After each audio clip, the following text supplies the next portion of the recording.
Duha ka mga high-value target ug laing duha ka individual dakpan sa kapulisan sa Cagayan de Oro City atol sa managlahing drug buy-bust operation. Ano yan, detalye? Usa ka buy-bust operation ang gilusad sa Cagayan de Oro City Police Office.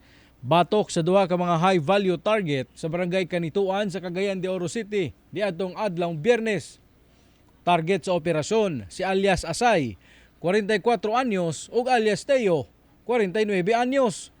Sigon sa PNP, sa mismong balay matud pa sa suspect, ginahimo ang transaksyon niini.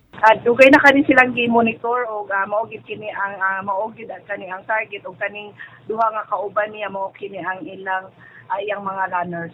Tungod kay ang nakuha nga gramo sa shabu o gituuhang shabu na sobra sa aniabot og 60 grams. Dakpan sab ang usa ka alias Mike nga bayaw lang sab ni alias Asay. Kinsa naaktuhan pa sa kapulisan nga gagamit og droga sulod sa mong balay. Atol sa pagrekisa, nakuha gikan sa mga suspect ang drug paraphernalia, cellphones, digital nga timbangan ug siyam ka pakete sa gituuhang shabu nga mobalor og 408,000 pesos.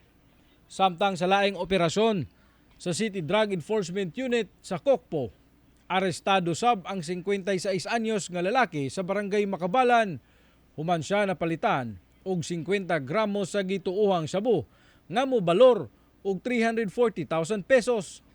Wala pa sila'y pahayag. Ang kining mga nadakop nato nga mga suspektado sa mga kalahi nga operation gi-filean kini sa atong mga units concerned sa violation sa Republic Act 9165. Ako si James Paulo Yap, One Mindanao.